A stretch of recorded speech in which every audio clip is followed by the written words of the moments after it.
quem não participou ontem, eu sou Marcela, sou presidente do SEMAIS. Nós, do SEMAIS, somos uma instituição social que a gente promove o diálogo intersetorial. A gente acredita que primeiro, segundo e terceiro setor caminhando junto, contribuem para um mundo melhor, trazem resultado para a sociedade.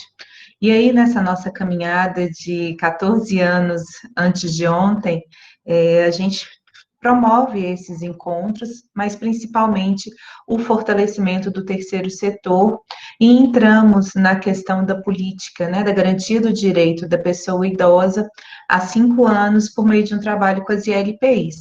Esse trabalho nos levou para o conselho, hoje eu faço parte da mesa diretora do conselho, eu sou primeira secretária, e a gente pensou essa capacitação e veio até vocês, porque a gente acredita que o Fundo Municipal do Idoso é um exemplo maior da intersetorialidade, onde que a empresa faz a sua destinação, onde o governo faz a boa gestão e nós, instituições, temos bons projetos para apresentar e executar nesse território de Belo Horizonte.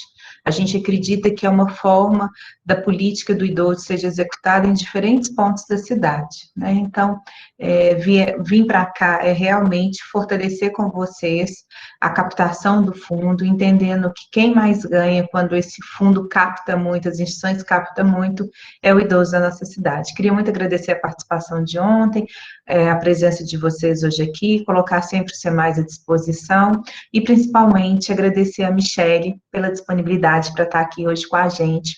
Michele também é da Rede Longevidade. Toda vez que eu vou falar, minha língua embola, Michele, que eu fico em dúvida do longevidade, mas longevidade, falei certo?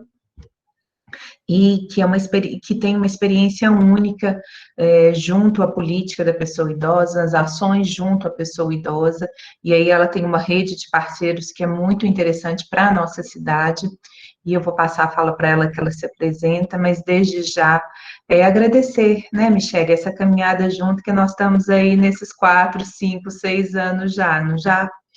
Então, muito obrigada pela disponibilidade sempre. E não deixem também de participar amanhã. Amanhã a gente vai estar com a presença do Oswaldo, que também é um companheiro da Michele, da Fundação Dom Cabral, e que morava aqui em Betim, foi para o sul no final do ano, e aí veio a pandemia tem possibilitado isso para a gente, né? Encontrar as pessoas em qualquer parte do país ou do mundo. Então, ontem a gente teve o Edu de São Paulo, hoje a Michele aqui em BH, e amanhã o Oswaldo lá em Santa Catarina. E a gente volta na quinta-feira com a Aline e a Marcela Guiar para falar realmente do edital, esclarecer quaisquer dúvidas. Então, mais uma vez, obrigada, Michele, é com você. Obrigada, Marcela. Não poderia deixar de começar essa manhã parabenizando o SEMAIS, né? Foi um final de semana aí de comemorações, mesmo à distância, por esse trabalho incrível que vocês fazem. Quase debutando, né? 15 anos ano que vem. Então, parabéns para você, para toda a equipe. É uma honra não só estar aqui hoje, mas trilhar com vocês tantos projetos juntos, tantas parcerias, né? É tão bom encontrar pessoas que têm nesse trabalho um propósito de vida, né? E não apenas olham para isso de forma pontual, entregam de fato as suas vidas em prol dessas causas que tanto merecem, né? Nossa atenção. Então, parabéns mais uma vez a você e toda a equipe do SEMAIS. E nesse encontro, nessa manhã, gente, né? Bom dia a todos, né? Presentes aí, agradeço a presença. Eu queria que a gente combinasse algumas coisas. Para quem não me conhece, eu vou me apresentar logo daqui a pouquinho, mas eu sou uma pessoa de diálogo. Então, eu não queria ficar aqui falando sozinha com vocês. Eu vou deixar um espaço no final, nos últimos 30 minutos, para a gente poder conversar de forma mais estruturada, mas no decorrer dessa conversa, à medida que for tendo dúvidas, ou forem tendo exemplos de coisas legais que vocês fizeram e que estão sintonizados com aquele momento da fala, eu gostaria muito que vocês contribuíssem para que a gente faça, né, desse momento um momento de troca de fato. Então fica aí o meu convite para que essa manhã seja leve, proveitosa, interativa, e como já adiantei, além do material estar no YouTube, que as meninas vão disponibilizar, eu vou mandar o arquivo em PDF. Então, se alguém precisar fazer aí depois uma consulta ao material, etc., ele vai estar disponível para vocês, de forma que a gente possa concentrar, de fato, no diálogo, sabendo que as informações estarão disponíveis depois para todos, tá? Então, eu vou projetar minha tela, vamos ver se vocês vão conseguir ver aí, depois vocês só me sinalizam se tá ok, por favor. Apareceu aí para vocês?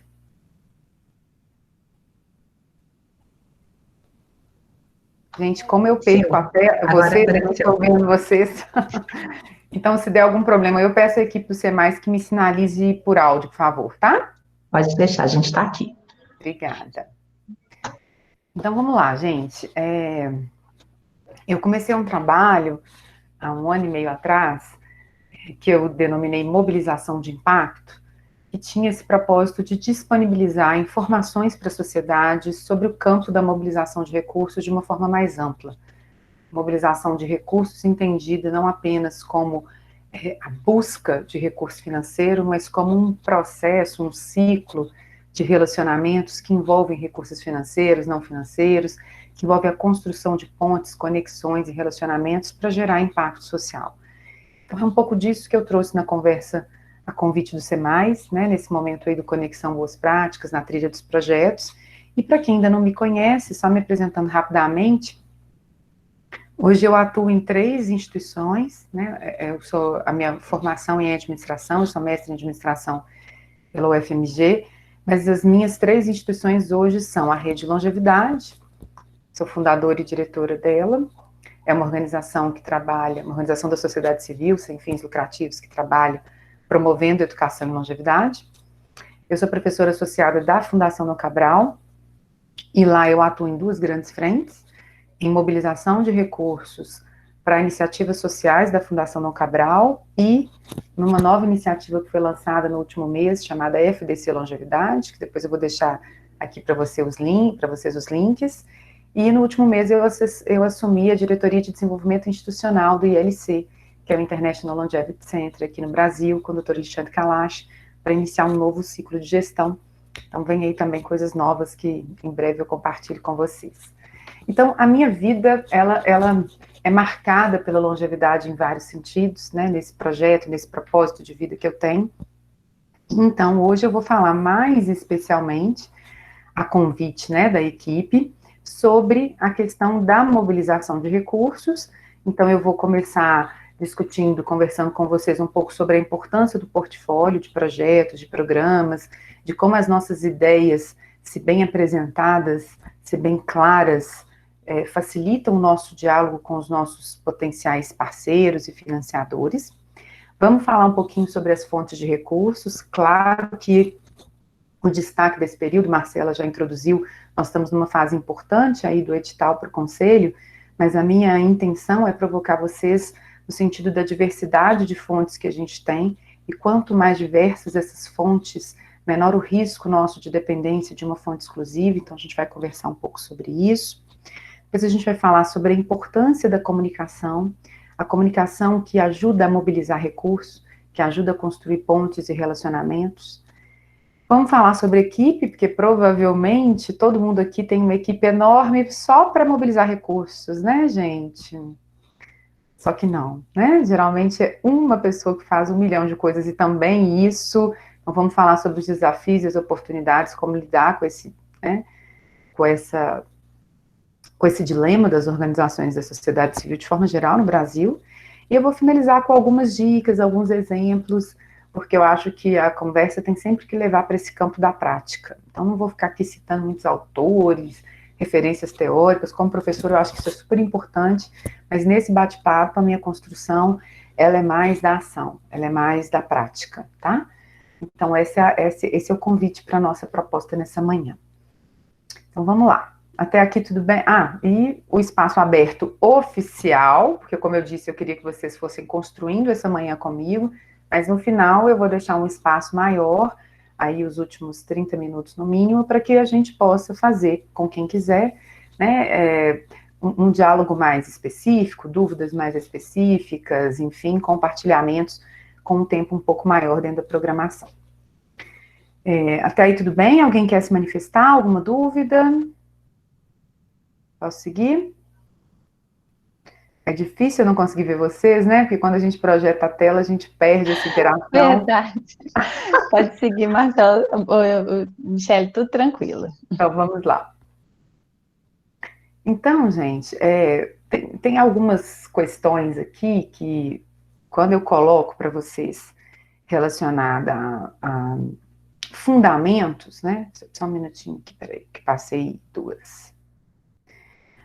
Quando eu coloco aqui em relação a fundamentos, eu destaco algumas questões que antecedem a entrada no tema mobilização propriamente dito, mas que são importantes, como se a gente fosse ali arrumar a casa para discutir algumas referências, embasamentos para a equipe. Então, primeiro, a clareza do tema, mobilização versus captação, quando eu uso essa expressão, ela não é só uma escolha de palavras, ela tem um significado. A trajetória do termo captação, ela vem do mercado financeiro e ela marca uma relação de busca de recursos financeiros como definição central. A mobilização, ela reflete muito mais aquilo que eu defendo, como um processo amplo de relacionamento, como um processo que busca recursos financeiros, mas também não financeiros, que busca engajamento, que busca parceiros, que constrói relações. Então, ela guarda um termo que eu considero mais adequado para essa nossa discussão aqui hoje. Também acredito que é um fundamento toda a discussão de legalidade e transparência, né? Para dar exemplos aqui relacionados ao nosso ambiente do Conselho, nós sabemos as exigências da prestação de contas, né? Que todos os projetos vinculados ao Conselho Municipal do Idoso fazem, o cuidado estabelecido na publicação de relatórios que são públicos, todos esses exercícios exigidos pela lei ou que mostram o compromisso de cada uma das instituições para além da legislação com a transparência, são fundamentais para que a gente possa reforçar o diálogo com a sociedade, com os nossos parceiros, porque hoje em dia não basta só você ser honesto, ser transparente, ser ético, você tem que mostrar que você é. Então, esse exercício passa muito por isso, né? E quando eu falo limites para recebimento de recursos, gente, a gente vem agora, um período, né, nesse segundo semestre, onde nós já tivemos inúmeros desafios, né, no terceiro setor, de forma geral, com a questão de envolvimento político partidário. E aí eu queria tocar um assunto que é delicado, mas que eu considero importante, como gestora tantos anos aí de projetos sociais, que é a gente separar o nosso papel como indivíduo, como cidadão, um cidadão que é político, que tem suas escolhas, e o papel do que isso representa para as nossas organizações. Porque quando a gente tem um envolvimento político partidário, no momento eleitoral, em nome da nossa instituição, a gente faz uma escolha que não é só nossa mais. Então, eu já presenciei inúmeras vezes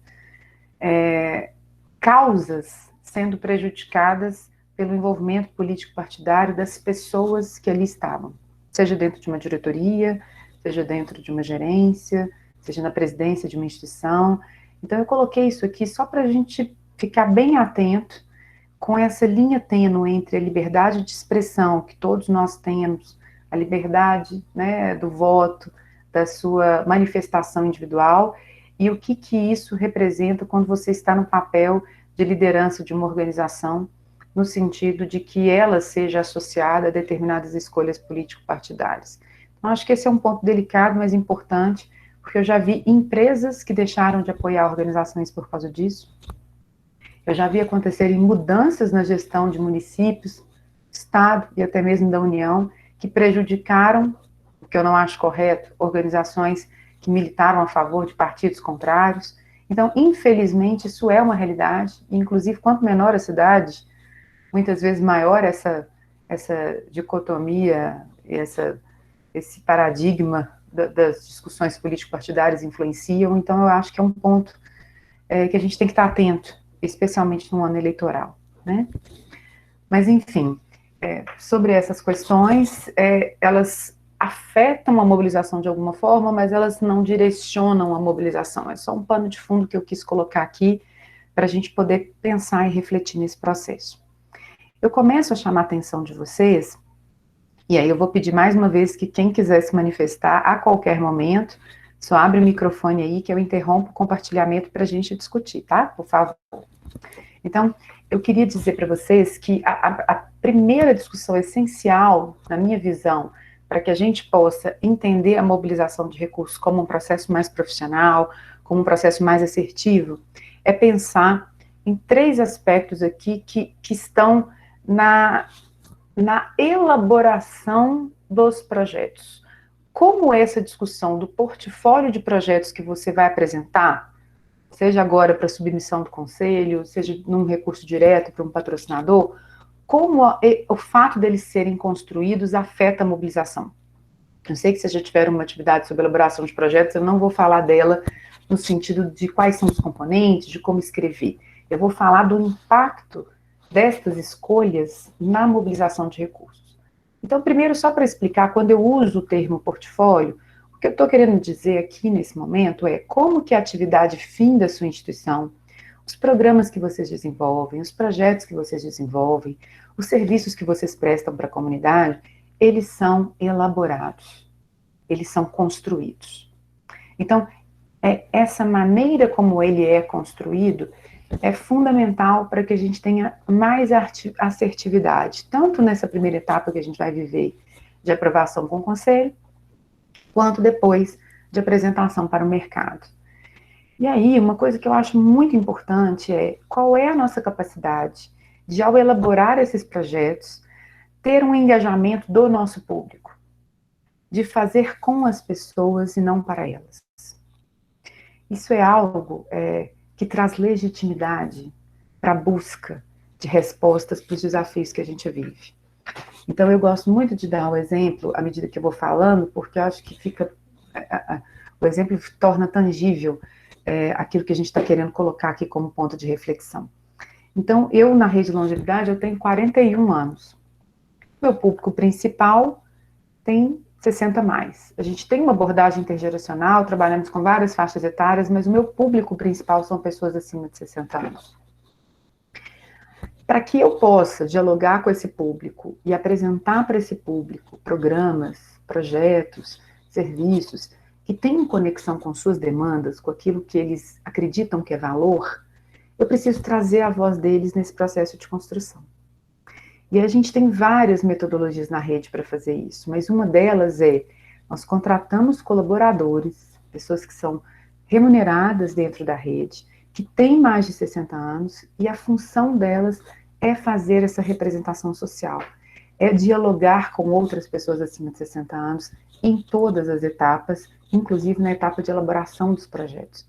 Então, isso é algo que qualquer instituição, na nossa visão, tem condições de fazer. Buscar a voz do seu público principal dentro da representação, da elaboração das suas iniciativas, né? Todos nós, geralmente, somos muito bem intencionados, mas, às vezes, a nossa boa intenção não dá conta de expressar o lugar de fala, o lugar da experiência daquele público que a gente quer beneficiar, né? Outra coisa que eu acho super importante nesse ano, eu acho que essa é a discussão do ano para a gente, né, para todos nós, em função de pela primeira vez na história a gente teve vivido uma pandemia desse nível, pelo menos na nossa história, né, a história da nossa geração, porque a gente sabe que outras gerações passaram, né, por guerras, enfim, outros desafios enormes, mas nós, nessa geração, pela primeira vez enfrentamos uma pandemia, a Covid-19 transformou o mundo, né, nesse semestre. E aí, quando a gente foi pensar aqui na rede, em quais programas e projetos a gente queria elaborar, a gente não podia descolar desse contexto. A gente não podia pegar a cabeça lá de 2019, com tudo que a gente planejou para acontecer esse ano, e não considerar todos os impactos que isso, né, que o distanciamento social, enfim, em destaque aqui para mim, na minha fala, representou. E o que ele trouxe de necessidade para o processo de inovação que a gente teve que construir. Então, a gente buscou, tanto nos projetos atuais que a gente tinha com o conselho, tanto nesse novo projeto que a gente vai apresentar, trazer a tecnologia como meio de conexão, uma vez que o distanciamento social vai exigir de nós, não apenas agora, durante esse segundo semestre, né, de 2019, mas no mínimo até o primeiro semestre de 2021, um diálogo que crie pontes, que crie laços, que crie conexões, mas que precisa ainda da tecnologia como meio para tudo isso. Então, a gente teve que inovar em diversos aspectos, depois eu vou dar alguns exemplos mais para frente, para que esse portfólio refletisse a necessidade do contexto que nós vivemos. Então, eu acho que isso é muito importante na hora que vocês estiverem escolhendo os projetos que vocês vão levar à frente, que vocês vão apresentar, né, para seus potenciais parceiros, inclusive para o conselho, né, nessas próximas semanas. Eu vou dando umas pausazinhas assim para ver se surge alguma dúvida, algum comentário, tá, gente? Então, fiquem à vontade, por favor. Bom, agora a gente chega talvez na parte onde surgem as maiores dúvidas, os maiores questionamentos, que é entender um pouco as fontes de recursos que nós temos potencial para acessar no mercado. Como eu expliquei para vocês, quando a gente fala de mercado aqui, eu estou falando das oportunidades de mobilização de recursos financeiros e não financeiros, e vou dar exemplos para vocês, e da diversificação como um princípio que a gente deve percorrer. O que acontece, gente, dando o exemplo aqui sempre do nosso ambiente, né, do conselho. Por maior que seja o esforço da equipe que hoje está no conselho, eu reconheço muito a liderança da Fernanda, a presença da Renata, da Marcela, o Wagner, que é nosso gestor de projetos, as diversas instâncias aí do conselho, o esforço que eles fazem para agilizar as etapas que são diversas, que envolvem inúmeros agentes em tudo isso que a gente vive. Mas a gente sabe, se a gente olhar friamente, quem já teve projeto ou quem está entrando com projeto agora, que os tempos ainda estão longe de ser os tempos que nós gostaríamos que fosse. Então, se a gente depender apenas dos recursos do Fundo Municipal do Idoso, ou dos recursos que nós captamos e passam pelo fundo para sobreviver, provavelmente nós teremos mais dificuldades do que se a gente tiver uma mobilização com indivíduos, eventos, serviços que a gente pode gerar através de outros formatos na relação com o mercado. Então, eu vou explicar para vocês aqui como é que a gente pode, de forma prática, acessar outras fontes de recursos que não eliminem a possibilidade do diálogo com o Conselho e com os recursos do Fundo Municipal do Idoso em Belo Horizonte, mas que possam nos dar um fortalecimento institucional diante de todas essas questões que eu disse, não só dos prazos, né, que realmente são mais lentos. Então, vamos lembrar que nós estamos escrevendo um projeto agora, que vai passar daqui a um tempo para uma avaliação do Conselho, que vai nos dar uma autorização de captação, que nós vamos captar durante um processo que vai variar de cada instituição, para a gente receber no segundo semestre, provavelmente, de 2021.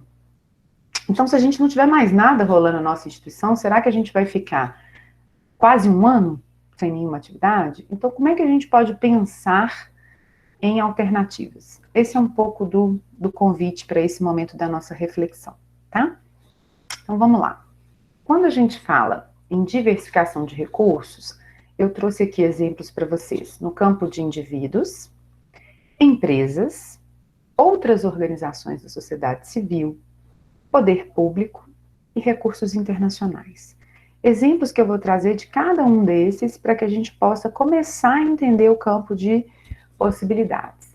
Vocês têm que acessar tudo isso que eu vou falar? A resposta é não.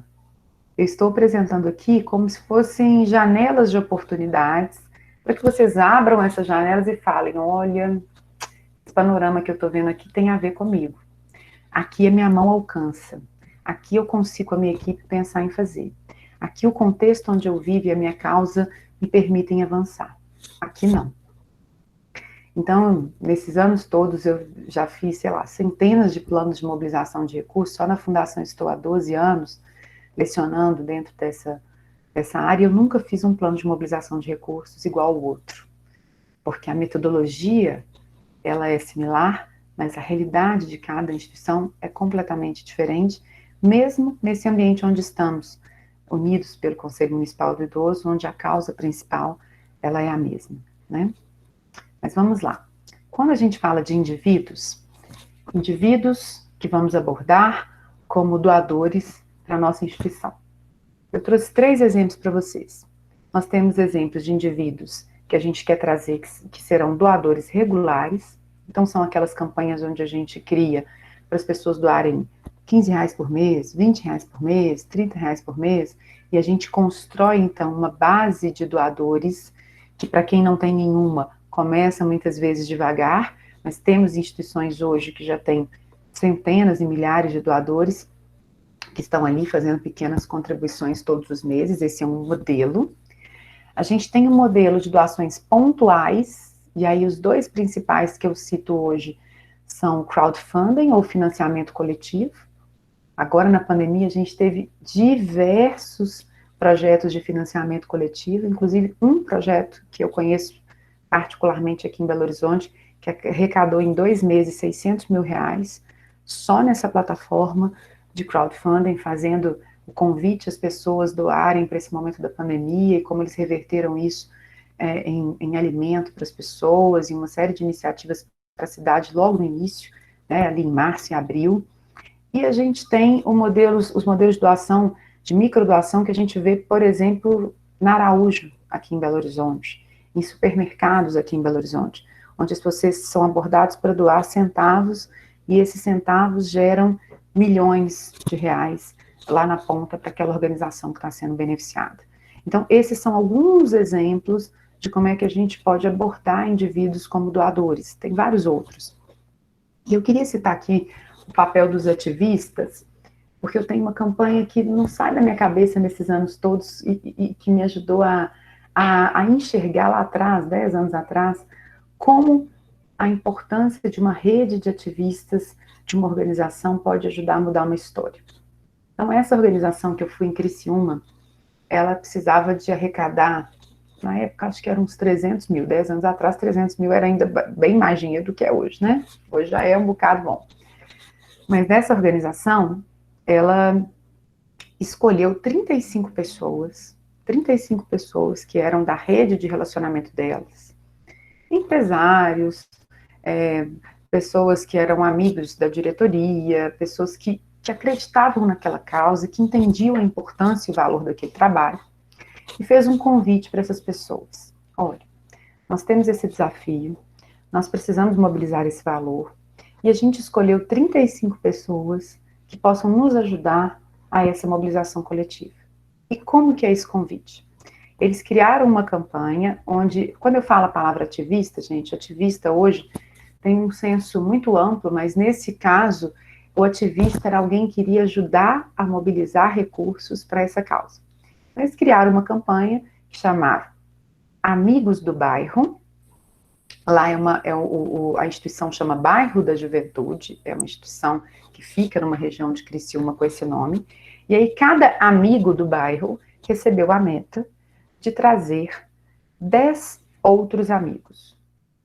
Cada um desses amigos contribuindo com R$ 35 por mês, ok? Esse era o convite da campanha. E aí entregaram para cada um desses amigos, olha, se você quiser ligar para a pessoa, toma aqui um scriptzinho que você pode falar no telefone sobre a campanha. Se você quiser mandar um e-mail para a pessoa, tá aqui. Se você, na época, ainda estava começando o Facebook, essas coisas, não tinha nem Instagram ainda, mas se você quiser usar lá seu Facebook, 10 anos atrás, você pode usar aqui, essa campanha aqui, você pode compartilhar, né, com essa fotinha e com esse texto. Para encurtar a história, 100% das 10 pessoas, das 35 pessoas convidadas, trouxeram 10 amigos do bairro. E o que eram 35 pessoas doando, viraram 350.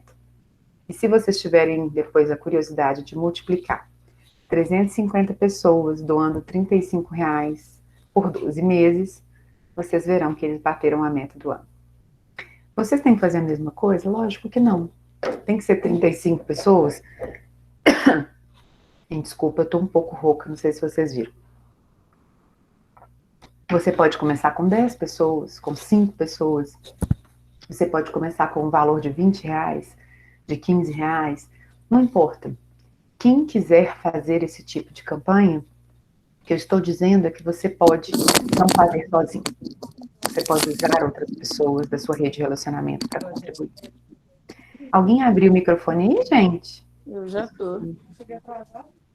Oi? Oi, gente. Alguém tem alguma dúvida? Não, Michelle, eu acho que foi engano mesmo. Tá bom, então vamos seguir. Com as empresas, gente, eu vou destacar aqui, a gente tem, no mínimo, duas possibilidades quando a gente aborda as empresas. Os recursos próprios, ou seja, são recursos que aquela empresa vai tirar do orçamento dela diretamente para investir na sua organização, e os recursos incentivados, que passam, no nosso caso aqui, nesse exemplo, pelos recursos do Fundo Municipal do Idoso de Belo Horizonte, onde, se tivermos a autorização da captação, essa empresa faz a doação e ela consegue, então, ter esse benefício do incentivo fiscal. Por que eu chamo atenção para essas duas questões aqui? Se a gente for olhar o Brasil como um todo, mais de 90% das empresas no Brasil, elas não se enquadram nas leis de incentivo fiscal de lucro, né, real versus presumido, aí, para quem entende um pouquinho da legislação.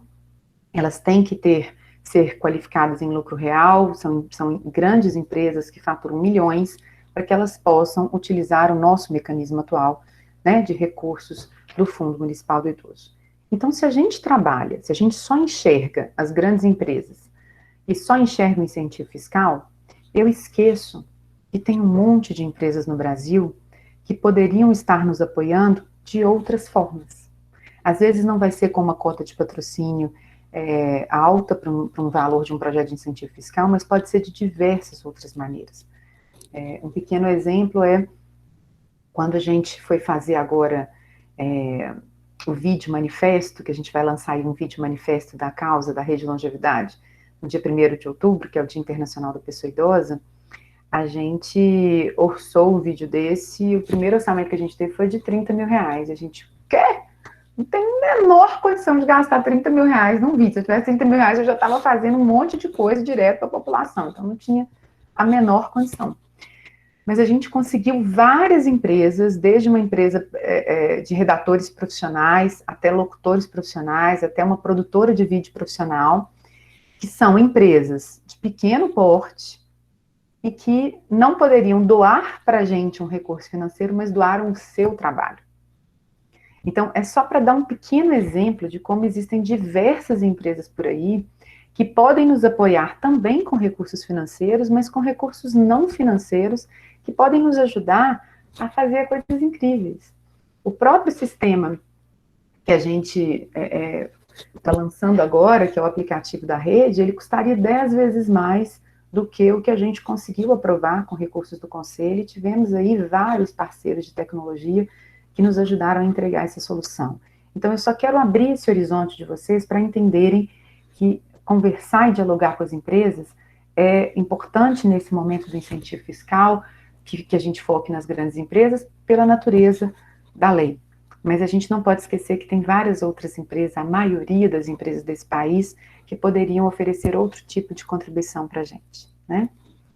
Outra coisa é a gente saber que existem organizações da sociedade civil, como muitas de nós, só que elas são doadoras de recursos.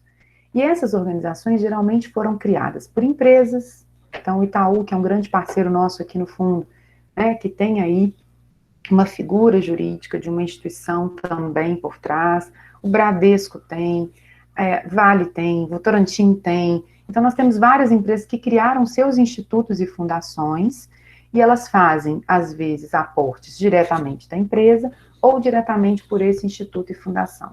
Essa é uma particularidade, né? Às vezes, por exemplo, no caso do Instituto Votorantim, que é parceiro nosso no Conselho aí há 3 anos, eles não fazem o aporte direto, mas eles mobilizam recursos das empresas do Grupo Votorantim para definirem quais são os projetos que elas vão aportar no fundo. Depois a gente tem institutos criados por famílias, né? Então, quando a gente pega a Fundação Roberto Marinho, quando a gente pega o Instituto Ayrton Senna, são criados por famílias. E a gente tem os institutos independentes, que são aqueles institutos que fazem a doação de recursos e não foram criados por empresas e famílias. Um exemplo é o Instituto PHI, PHI, que tem lá com a Luísa e toda a equipe dela hoje já uma atuação nacional, mas eles nasceram no Rio de Janeiro, e eles nasceram com a função de buscar recursos no mercado, engajar investidores, doadores, pessoas jurídicas e pessoas físicas, para repassar, então, esses recursos para organizações da sociedade civil. E eles fazem isso com um volume anual cada vez maior, então você pode cadastrar o seu projeto na plataforma para que você seja uma dessas instituições recebendo recursos. Então, são alguns exemplos para a gente entender como outras organizações da sociedade civil podem aportar recursos, doar recursos para a nossa instituição. Quando a gente vai para o caminho do poder público, a gente tem a questão das isenções e das imunidades, que, na verdade, desoneram o nosso orçamento para que a gente pague menos tributo, e aí isso traz, então, uma pressão menor de recursos a serem, né, mobilizados. A gente tem recursos diretos do poder público, que são aqueles recursos que a gente recebe diretamente, por exemplo, do fundo, quando o fundo abre um edital de recursos próprios do fundo, é o fundo, quando a gente é selecionado, que repassa o recurso diretamente para a gente, por exemplo. Você pode receber, pactuar hoje num processo com a educação, com a saúde, com a assistência social, dependendo do tipo de edital, para receber recursos diretos do município, por exemplo. E as leis de incentivo, de forma geral, como é o caso, né, do nosso fundo hoje, que regulamentam processos que nós temos que cumprir para acessar também recursos externos, sejam com indivíduos ou com empresas. Tá? E aí a gente tem uma outra forma de olhar a mobilização de recursos, além dessas fontes, que são estratégias que têm fontes diversas. Vou explicar melhor. Quando eu tenho um evento, quando eu tenho um prêmio, quando eu tenho uma geração própria de recursos, eu posso ter aí uma mistura de poder público com empresa, com institutos e fundações, então são formas múltiplas de abordar a mobilização de recursos. Então vamos dar um exemplo agora de eventos. A gente tem eventos, gente, que são realizados pelas organizações sociais das mais diversas naturezas. Vou dar um exemplo aqui, antes pandemia e o exemplo pandemia, tá? Antes da pandemia, eu já fui convidada para feijoada beneficente, já fui convidada para noite de massas, caldos, já fui convidada para evento beneficente no Copacabana Palace, já fui convidada para eventos beneficentes, bazares. Então, tem uma infinidade de eventos que a gente tem condição de mobilizar recursos através da realização deles. Se não for bem planejado, provavelmente nós vamos trabalhar pra caramba e vamos ficar no 0 a 0 ou vamos ter prejuízo. Então, a dica aqui é, quando vocês forem elaborar um evento, prestem atenção na capacidade de execução que vocês têm, vocês, voluntários, a equipe que vocês forem envolver, quais são as competências que vocês têm para entregar para esse evento e o que vocês precisam de buscar em parceria. Isso é fundamental para que vocês possam ter um evento planejado e que gere recursos para a sua instituição e não te dê um trabalho do cão e você acabe não tendo o resultado que você imaginou que teria, né? Vou dar um exemplo aqui, eventos esportivos também, tá? Antes da pandemia a gente estava tendo muita caminhada, muita corrida, pedalada, né, de bicicleta, que tinham também esse caráter beneficente, tá? Mas agora, no contexto digital, eu vou dar alguns exemplos para vocês de como a gente pode fazer diferente, né? A gente pode entender o contexto digital e fazer evento online, e através desse evento online a gente também gerar recursos. Então, SEMAIS agora, depois se a Marcela quiser falar um pouquinho, está aí na tábua da beirada de lançar o ENATS digital num modelo diferente. A Rede Longevidade vai fazer um festival agora, dia 6 e 7 de outubro, que é um evento que a gente fez ano passado, parte lá no Alphaville, na Fundação Cabral, que é a nossa parceira, parte aqui na sede da Prefeitura, na Afonso Pena, e que vai ser 100% online. Nós temos organizações que estão fazendo jantares beneficentes, o jantar é entregue na casa da pessoa, tem uma live para acompanhar, e estão gerando recursos com isso. Então, tem aí uma criatividade que a gente precisa acionar para que esse contexto digital que nos foi imposto pelo distanciamento social possa gerar oportunidades interessantes da gente ter eventos mobilizadores, né? Outro exemplo que eu queria dar é dos prêmios. Aqui a gente tem os prêmios como um ativo de reputação, de credibilidade, alguns prêmios que podem até gerar recursos financeiros para a gente. O Google, por exemplo, realizou nos últimos anos um prêmio de impacto social, que a premiação era R$1 milhão, R$1,5 milhão no último ano. Então, com R$1,5 milhão dá para fazer muita coisa, né, gente? Mas também tem a entidade que cria prêmios e mobiliza recursos através desse prêmio. Não posso deixar de citar o Prêmio Pro Longevidade, que é o prêmio da rede. A gente encerrou as inscrições semana passada, vamos divulgar na próxima semana os finalistas, e só no último ano, em uma semana de votação popular, a gente teve 18 mil votos populares. E por que isso é importante? Porque a gente está falando aqui, gente, de uma mobilização que não é de dinheiro. Eu mobilizei dinheiro também. A gente trouxe um parceiro que deu uma viagem ano passado para os ganhadores irem para o Fórum Internacional da Longevidade. Esse ano a gente mobilizou prêmios que também foram dados por parceiros para que a gente pudesse, além do recurso, né, menor que a gente tem com o Conselho, oferecer algo interessante, mas é a mobilização das pessoas. O que significa 18 mil pessoas para a gente em uma semana se envolvendo com a causa? É muito significativo, do ponto de vista do engajamento da sociedade, da transformação social. Então, tem esse aspecto na mobilização que eu sempre digo para vocês, que pode ser o financeiro, mas que tem o não financeiro, que tem as pessoas como foco, né? E, por fim, mas não menos importante, a geração própria de recursos. Produtos, serviços, locação de espaço, tem algumas entidades, aí vamos falar de um contexto pós-pandemia ou pré-pandemia, que locam os seus espaços quando tem uma estrutura mais privilegiada para gerar recursos com essa locação. Tem empresas que conseguem criar o sonho de todos nós, que são fundos, e aí esse fundo, na verdade, tem várias modalidades, mas nada mais é do que ela ter um recurso financeiro mais importante, e que esse recurso financeiro possa ficar preservado, e a rentabilidade desse recurso gere, né, ali valores que ajudam a manutenção dessa instituição. Enfim, temos diversos exemplos aí de como a gente pode gerar, através do nosso diálogo com o mercado, uma forma de mobilizar recursos mais autônoma, mais sustentável, mais independente. E aí eu toco num ponto que às vezes as organizações confundem isso com uma atividade lucrativa, como se ter um produto ou um serviço fosse errado, porque quem faz isso é a empresa. Então é importante esclarecer que quando uma organização da sociedade civil vende um produto, cria um serviço e vende esse serviço, ou loca um espaço, uma parte do seu espaço físico, ou tem uma aplicação financeira e tem um rendimento dessa aplicação financeira, desde que esse resultado seja reinvestido na organização, não há problema quanto a isso.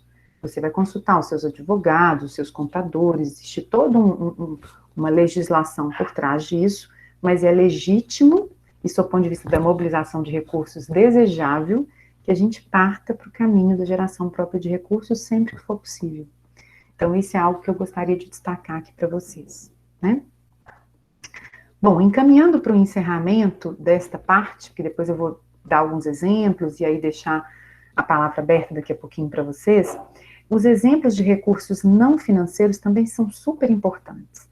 Recursos não financeiros podem ser recursos humanos, pessoas, voluntários, ativistas, podem ser recursos físicos.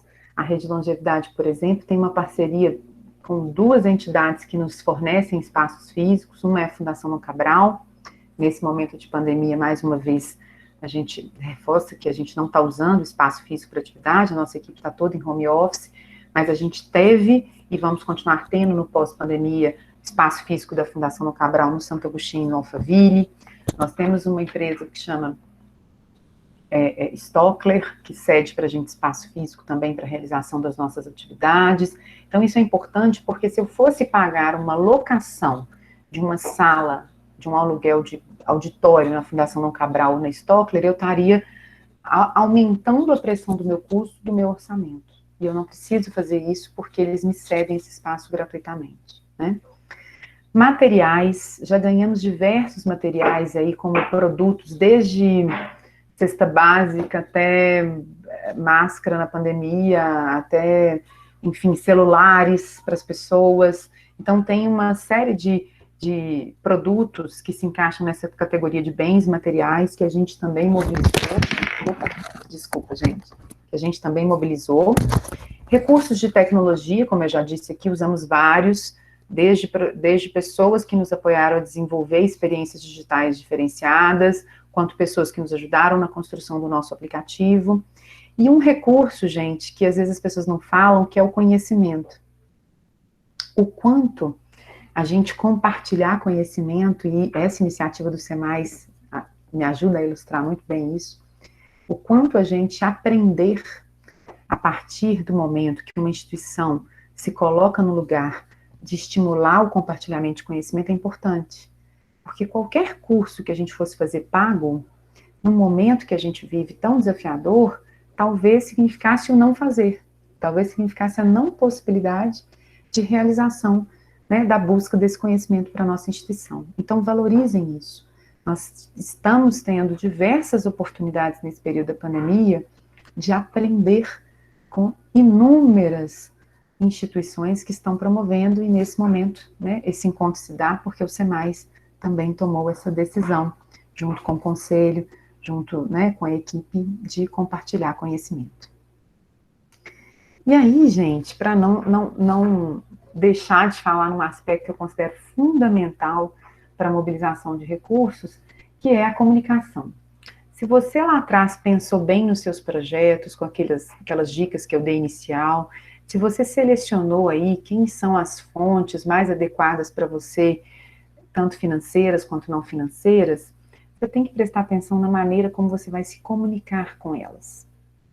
E aí aqui eu preciso explicar a diferença entre a comunicação institucional, que é aquela comunicação que você faz no seu site, que você faz nas suas redes sociais, aquela que você tem às vezes um folderzinho, que hoje deve ser digital, que você explica tudo que o projeto faz assim rapidamente.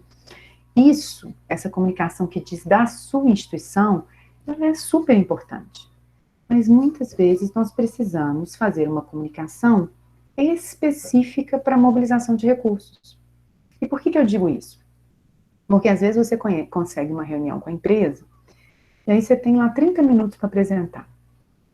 Aí você fala 25 minutos da instituição, mostra tudo que você fez no passado, todos os projetos que você já desenvolveu e papapá. E nos 5 minutos finais você fala do projeto que você está querendo buscar recurso. E aí muitas vezes você perdeu a oportunidade de preparar uma apresentação para aquele patrocinador mais equilibrada, que fosse capaz de falar da sua instituição, de falar da sua causa, mas que priorizasse o que naquele momento você está buscando. Outro exemplo, gente, diferenciação por fonte e canal. Vamos pensar no edital do conselho. Adianta você ter um vídeo maravilhoso? Não adianta. Adianta você ter um PowerPoint maravilhoso? Não adianta. Porque a avaliação do conselho é dentro do formulário do edital. Então, o que você tem que fazer? Transformar o melhor que você tem nesse projeto na melhor escrita possível. Porque naquele canal é a escrita que vale. As pessoas que vão avaliar vão receber aquele documento que nós temos um padrão de escrita estabelecido. Nós não vamos reinventar a roda, nós vamos escrever naquele padrão. Então, ser claro nessa escrita, ser objetivo naquela escrita, é fundamental para que a gente seja selecionado. E para ser claro, para ser objetivo, a gente tem que entender o edital, a gente tem que ler o edital, porque muitas vezes a gente está querendo algo que o edital não está contemplando, ou que ele não está valorizando. Então, é muito importante a gente entender que a gente vai ter que diferenciar a nossa comunicação de acordo com a fonte de recurso, e quando eu digo canal aqui, é o canal que aquela fonte pede. Nesse caso, nós estamos falando de um edital. Então, o canal vai ser o envio das propostas, nesse caso, à distância. Se fosse no outro período de pandemia, a gente estaria todo mundo entregando lá impresso. Vamos até ter que entregar, mas vamos todo mundo escrever no formulário eletrônico nesse primeiro momento, né? E a outra coisa é a gente lembrar que a comunicação não termina quando a gente conseguiu o recurso. Ela continua quando a gente conseguiu o recurso. Então, o tempo inteiro estabelecer uma relação de transparência, criar relacionamento com os nossos parceiros investidores, mostrar essa relação de valor compartilhado. Olha, você trouxe ganho para o nosso projeto, mas a gente também pode trazer ganhos para a sua entidade, para a sua empresa, para a sua instituição. A gente pode trazer ganhos para elas institucionais, que são ganhos de marca, de visibilidade, mas por que a gente não pode, por exemplo, criar uma palestra ou uma sensibilização para os funcionários daquela empresa sobre os temas que a gente está tratando, né? Afinal de contas, a nossa causa, trabalhar com a população idosa, trabalhar com a longevidade, é uma causa de todos da sociedade. Então, quem sabe a gente, né, eu falo, quem sabe que a rede já faz isso, e a gente percebe o valor que as empresas dão, a gente mostrar para essa empresa que a gente também tem algo a ofertar, e não apenas algo a pedir. Isso não é errado. Tem gente que parte do pressuposto que a empresa tem a obrigação de apoiar aquele projeto porque ela tem lucro, porque ela retira da sociedade, porque ela isso, porque ela aquilo. Então, se você entra numa relação com o parceiro com essa visão, a chance de estabelecer um bom relacionamento, um relacionamento duradouro, ela fica menor, né? Então, esses, gente, são alguns dos pontos que eu gostaria de destacar. E aí, eu fiz aquela brincadeira lá no início, falando assim, gente, todo mundo aqui tem uma equipe super, hiper, mega, power capacitada, que só fica por conta de mobilizar recursos. E aí, brinquei com vocês do só que não, né? A maioria das instituições que eu já passei nessa minha vida como professora, a própria Rede de Longevidade, muitos de vocês aqui que eu conheço, têm uma equipe super reduzida. Quando não é uma equipe, né? Que é, eu faço um monte de coisa e ainda sou responsável pela mobilização de recursos. Então, o primeiro que eu queria dizer é o seguinte, não se angustiem com isso, porque se vocês entrarem lá no site da BCR, na Associação Brasileira de Captação de Recursos, essa é uma realidade do terceiro setor no país. Vocês não estão sozinhos.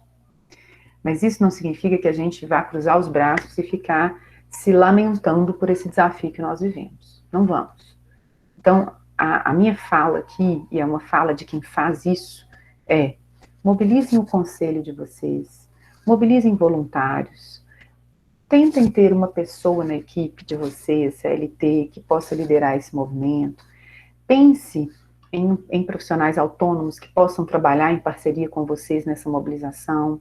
Conheçam empresas que mobilizam recursos no mercado. A gente tem um grande parceiro aqui em Belo Horizonte, que é a Anexo, mas existem outros. O próprio Instituto FI, que é um instituto que não é o que a Anexo faz, mas ele faz uma ponte entre doadores e organizações. Vamos tentar buscar soluções para que essa nossa força, que muitas vezes é limitada de trabalho, possa contar com apoio, possa contar com mais pessoas para fortalecer essa nossa capacidade de mobilização. E isso é um caminho, isso é um processo, isso não é do dia para a noite. Então, fica aí uma fala de conforto, mas de ânimo, para que vocês pensem que dá para ser não só nessa caminhada, que dá para pensar em articular, em ter parceiros, em trazer pessoas, como exemplo do bairro da Juventude, que eu dei lá, como exemplo de empresas que trabalham com incentivo fiscal, para apoiar a gente nessa caminhada. E aí, gente, para encerrar minha fala, eu queria trazer aqui algumas dicas e exemplos para vocês das instituições que eu atuo e que conectam com esse universo da mobilização de recursos e da longevidade. Porque eu acho que isso me ajuda a mostrar para vocês que o que eu falei até agora não é só uma teoria bonita, não é só uma parte de uma aula legal que eu possa dar. Está na prática, está aí acontecendo. Então, primeiro eu vou falar um pouquinho sobre o trabalho que eu faço na Fundação Mo Cabral e que conteúdos eu tenho lá para disponibilizar gratuitamente para vocês. E depois eu vou mostrar algumas iniciativas da Rede Longevidade que a gente fez na pandemia, sob o ponto de vista da mobilização de recursos financeiros, não financeiros e próprios, tá? Até aqui tudo bem? Tem alguma dúvida que vocês queiram já colocar? Acho melhor abrir o microfone. Quem quiser falar. Bom dia, Michele. Eu Bom falo dia, professora Carol, Michele. compartilhado. Eu conheço a Michele dentro da sala de aula e para mim ela é sempre professora Michele. Tudo bem? Saudade, Roberta. Também. Bom dia a todos.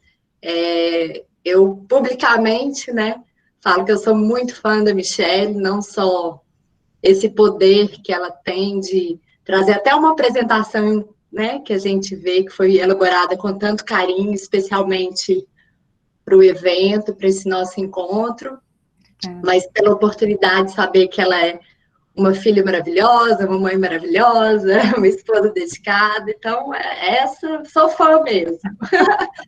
E esse projeto tão lindo que é a Rede Longevidade.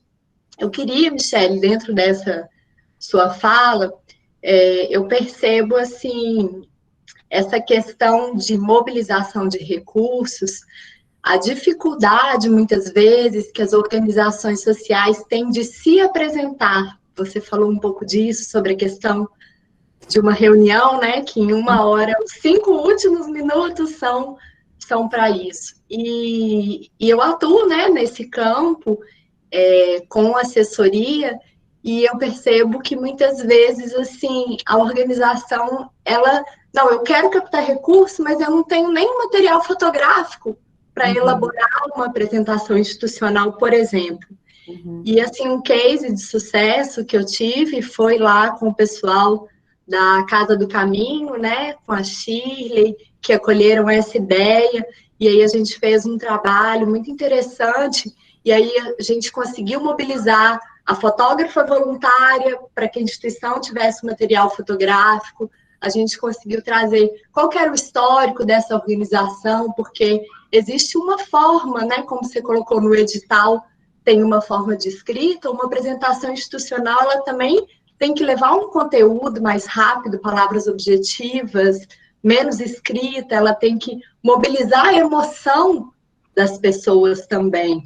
Isso. E aí eu percebo um pouco dessa dificuldade, assim, até trazer o histórico, né? Uma apresentação institucional hoje, eu falo assim, se tem mais que 10 slides, está errado, né? Tem que ser objetivo. Às vezes tem pessoal que quer apresentar de forma mais minuciosa. Então, queria que você falasse um pouco dessa realidade. E às vezes eu fico, assim, querendo auxiliar, falando, não, às vezes eu faço até voluntariamente esse trabalho, mas aí chega uma hora que também eu preciso pagar minhas contas, né?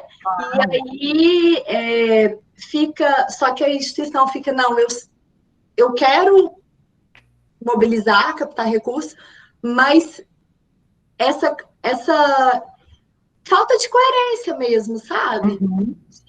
E às vezes até de entendimento e de conhecimento da necessidade que existe um passo anterior a isso. Então, por exemplo, lá na Casa do Caminho foi um trabalho de 9 meses. Então, a gente elaborou um planejamento de captação de recursos. Então, assim, quanto que vocês querem elaborar? Quais são as vias que você colocou, né? Quais são as vias que a gente pode acessar? Então, a gente foi trazendo grupos e subgrupos e fazendo algumas reuniões, ouvindo o conselho, né, da instituição, ouvindo os colaboradores da instituição, e a gente foi construindo isso de uma forma conjunta. E a partir do momento que a gente constrói isso, não precisa de ser uma assessoria eterna. O objetivo é que a organização social ela caminhe sozinha dentro disso, porque ela tem um planejamento, ela sabe. Ontem o professor Edu falou sobre isso, né? Onde estamos e onde queremos chegar. Então, a construção desse panorama futuro. Então, gostaria que você falasse um pouco sobre isso, o que você percebe desse planejamento anterior à mobilização. Tá. Primeiro, Roberta, obrigada pelo carinho. Muita saudade de você, depois espero que a gente tenha a oportunidade de conversar melhor, mas vou tentar responder aqui, porque a pergunta não é fácil, é uma ótima pergunta, mas ela não é fácil, então eu vou tentar responder aqui de forma mais objetiva, mas depois me coloco à disposição, vou deixar meu WhatsApp aqui para quem quiser depois entrar em contato também, para a gente conversar melhor. eu acho que o primeiro desafio, antes de falar de uma apresentação, assim, como um instrumento de mobilização na comunicação, é a gente vencer o paradigma de que a atividade meio, que é a comunicação, que é a mobilização, que é o planejamento, ela tem a sua importância. O que eu quero dizer com isso? A gente tem as atividades fins da nossa instituição, que são aquelas que alcançam direto o nosso público-alvo, e as atividades meio, que são essas, comunicação, contabilidade, mobilização de recursos, etc., que são aquelas que estão nos bastidores, mas que são fundamentais para a gente ter uma organização profissional. E o que eu observo é que, muitas vezes, a organização pode até ter um recursozinho ali, mas ela não acha correto ela gastar o recurso. Para contratar um profissional de comunicação, por exemplo, ou para contratar uma parceria de mobilização de recursos, porque ela acha que ela está tirando aquilo do público principal dela, que ela está tirando o recurso lá da base de onde o dinheiro deve chegar. Eu digo para vocês que, sem sombra de dúvida, a maior parte do nosso orçamento deve ir para atividade fim. Isso está corretíssimo. Hoje, se vocês me perguntarem em percentual, entre 80% e 85% das organizações sociais, que são referência, gastam, né, então isso significa que a cada R$100, R$80, R$85 chega lá na ponta, para onde tem que chegar, para a missão daquela organização acontecer. Mas esses 15%, 20% que ficam aí, precisam ser muito bem distribuídos, e uma dessas distribuições deve ser a comunicação e mobilização de recursos, porque essas ferramentas vão te ajudar a trazer mais recursos. E aí fica aquela briga, o que vem primeiro? É o ovo ou a galinha? Eu não tenho dinheiro porque eu não invisto em comunicação e mobilização, ou eu não invisto em comunicação e mobilização e por isso que eu não tenho dinheiro? Sabe aquela coisa? E você não vai sair desse negócio a não ser que você dê o primeiro passo, que você faça um esforço mínimo para ter uma comunicação e uma mobilização mais profissional, mesmo que no início você faça isso com o seu próprio tempo, com o seu próprio recurso, gastando, sei lá, R$200, R$300. Vou dar um exemplo para vocês. A primeira apresentação em PowerPoint da Rede Longevidade, que eu fiz para mobilizar recursos no mercado, eu entrei em contato com uma empresa que eu já indiquei para vários de vocês, que trabalha só com apresentação de impacto, que chama Smart Talk. Vou colocar aqui o nome dela aqui no chat. Smart Talk. A Smart Talk, ela cobra para fazer apresentações. Quando eu comecei a rede, eu não tinha a menor condição de pagar para fazer uma apresentação. Então, o que eu fiz? Eu entrei no site, lá eles têm downloads gratuitos de apresentação. Então, eu fiz o download, adaptei ali aquele download gratuito com o texto que eu queria. Não tinha foto profissional da rede, porque eu não tinha dinheiro para pagar fotógrafo profissional, então eu usei banco de imagens, até que eu consegui ter uma voluntária fotógrafa para ter fotos legais, e depois a gente conseguiu ter recurso para pagar um fotógrafo para ter fotos dos nossos eventos, das nossas iniciativas, e fomos assim evoluindo. Mas aí, depois que eu comecei a captar recurso de forma um pouco mais relevante, eu propus para a Smart Talk o seguinte: olha, tem um projeto aqui que eu quero que vocês façam uma apresentação para mim, mas eu só vou pagar vocês se eu captar o recurso. Porque eu não tenho como dar o dinheiro antes, porque eu não captei o recurso ainda. Vocês topam? Ah, topamos. E assim foi. Eles fizeram a apresentação, eu captei o recurso e paguei eles depois que eu captei o recurso. Até que chegou o ponto que eu já conseguia ter uma verba específica de comunicação, não só para apresentação de impacto, mas para fotos, para fazer uma coisa mais profissional, para ter uma agência de comunicação parceira. Mas isso, gente, não é da noite para o dia. É uma evolução. É uma evolução. Mas se você não entender que isso é importante, isso nunca vai entrar no seu orçamento. Então, você está escrevendo agora o projeto do conselho. Vamos dar um exemplo prático aqui. Nem aparece lá uma agência de comunicação ou qualquer outra verba de comunicação. Aí, qual que é a chance de você ter isso? Se você nem colocou no orçamento para captar. Vocês estão entendendo o que eu estou querendo dizer? Então, eu acho que esse é o mindset. Essa é a provocação que eu estou querendo trazer aqui. Se vocês não acharem que isso é importante e não entenderem que pode haver uma transição nesse processo entre uma atuação mais tímida no início, mais feita pela sua própria equipe, e a profissionalização disso, o caminho provavelmente não vai acontecer. Então, enxergar que esse caminho precisa acontecer e ele é importante é o primeiro passo. tá? Eu vou só finalizar com alguns exemplos antes de abrir para as demais perguntas, pode ser, gente? Porque aí eu fecho e fico só aqui a tela com todo mundo, porque são só mais 3 slides, então é só mesmo para a gente poder finalizar o raciocínio que eu estava lá dos exemplos. Eu espero ter te respondido, viu, Roberta? Então, vamos lá. Aqui eu queria trazer para vocês o link do YouTube de uma página que a Fundação Dom Cabral criou no início da pandemia para disponibilizar conteúdos gratuitos para organizações da sociedade civil. Então, lá nós já temos milhares de acessos nesse YouTube chamado Comunidade, que está lá com o nome FDC Social, e vai o link na apresentação para vocês. Eu tenho lá, acho que, 6 vídeos da minha minissérie que falam sobre mobilização de recursos, com entrevistas, e é um conteúdo gratuito, então quem quiser saber mais, quiser conhecer, fica aí disponível desde já para vocês. Lá tem conteúdos do Oswaldo também, que vai falar com vocês amanhã, do professor Romênio, de outros professores da Fundação Dom Cabral, que falam sobre outras áreas de gestão, então fica aí um convite, tudo gratuito, disponível para vocês acessarem e compartilharem. Outro projeto da Fundação que eu coordeno, que eu queria chamar a atenção para vocês, é um projeto na área de longevidade, chamado FDC Longevidade. A gente acabou de lançar agora, nesse mês, a primeira publicação que está disponível nesse link, do impacto da longevidade, tanto para as pessoas quanto para a gestão de pessoas nas organizações. Então, todo mundo que está aí conectado a esse universo da longevidade, do público maduro, vai se beneficiar, na minha opinião, em acessar essa publicação. Então, fica aí o link para vocês, também gratuito. O evento que a gente fez de lançamento, que a gente discutiu, também está disponível lá para todo mundo que quiser assistir. Foi muito bacana e eu também fico à disposição depois para contar mais desse projeto para vocês. E, por fim, eu queria dar alguns exemplos de como é que, nesse momento difícil que a gente viveu nesse semestre, a gente conseguiu mobilizar recursos na rede de longevidade no contexto da Covid. Então, vou dar 3 exemplos aqui para vocês.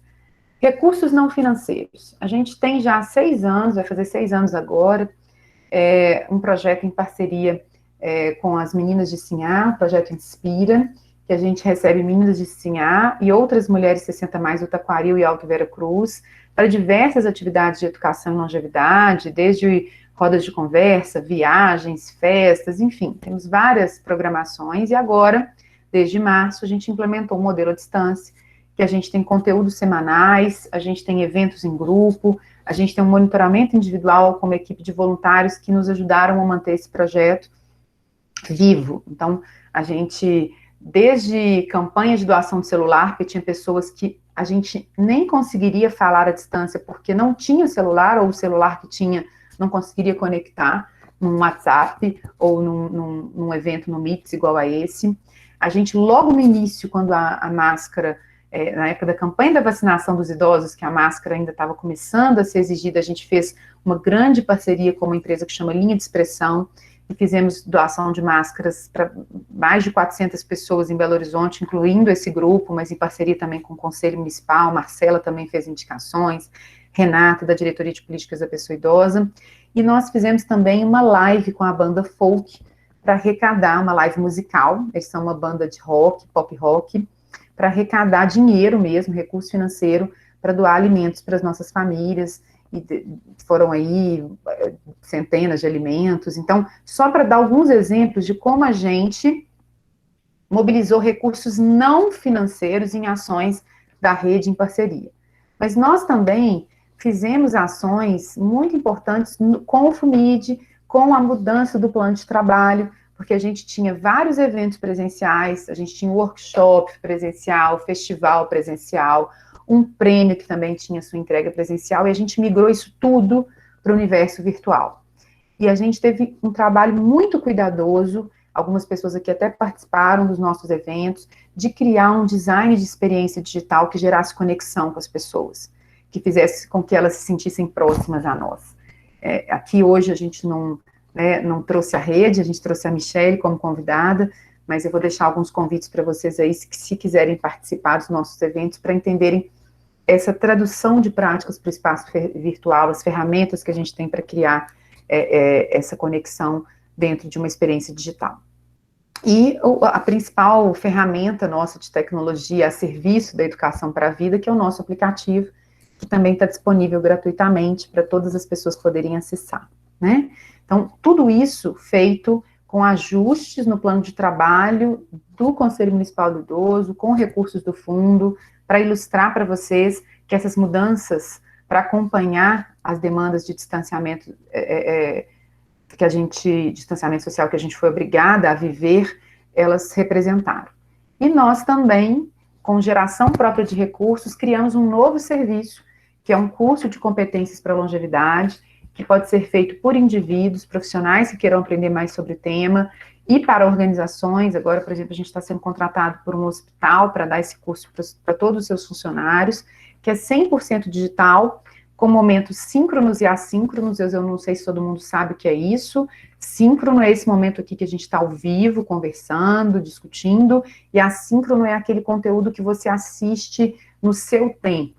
Pode ser uma coisa que você vai ler, um vídeo que você vai assistir, no horário que você determina.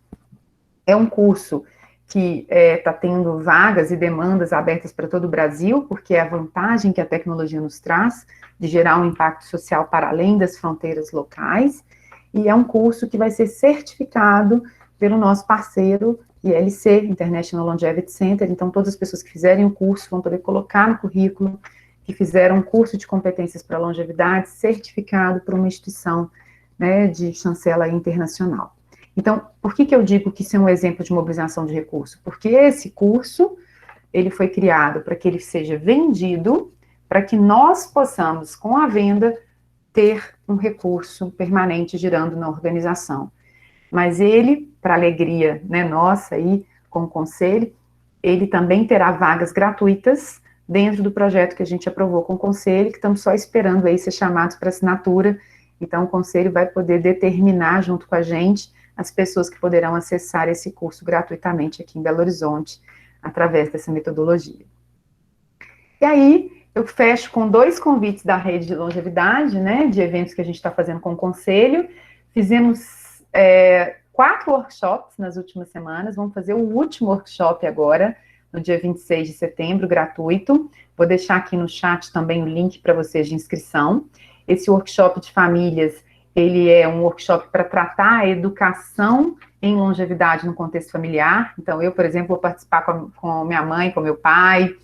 Tem pessoas que estão trazendo o avô para participar. Ele também você pode acessar pelo celular, mas preferencialmente pelo computador. Ele vai gerar uma experiência mais legal. E vai ser no sábado, porque é o dia que geralmente as famílias conseguem se conectar melhor, porque não tem as atribuições do trabalho. Então, vai ser sábado, dia 26, eu vou deixar o link no chat para vocês conhecerem a proposta e a programação. Todos estão convidados. E o Festival Coletivo Longevidade, que vem aí, 3 dias de festival, dia 6 e 7 de outubro, que eu também vou deixar o link para vocês. E tudo isso vai estar nas nossas redes sociais, para quem quiser e tiver interesse de participar. Então, como eu prometi, eu queria não falar sozinha, então vou deixar esse momento aqui agora para ouvir vocês, para conversar com vocês sobre eventuais dúvidas, sugestões, enfim, aspectos que vocês queiram compartilhar. Joia, que ótimo, Michele. Tem duas informações aqui no chat. Vocês querem, Natália e das meninas de Sinhá, né? A Patrícia. Vocês querem que leia aqui do chat? Vocês querem falar? Porque agora acho que o microfone está aberto. Vocês podem se manifestar. Você quer falar, Patrícia? Não, pode ler. Então, eu leio da Natália. Favor informar como uma pessoa da sociedade civil, como, por exemplo, eu, que trabalhei 20 anos diretamente com idosos, mas que atualmente gostaria de participar como voluntária ou outras situações, mas não encontrei ainda caminhos para estar em alguma mobilização atual. A Patrícia colocou, eu gostaria de fazer uma pergunta, como implantar uma mobilização de recurso dentro das ILPIs, quando for possível, pois os contadores e às vezes até as coordenações não têm conhecimento completo de como receber venda de seus produtos. Existe a possibilidade de darem nota fiscal através de e-mail? Acha que deveria ter uma melhor formação para contadores, terapeuta ocupacional, coordenadores, etc. E a Natália coloca que gostaria de participar do curso de competências para longevidade. Depois pode deixar o link aqui, né, Michele?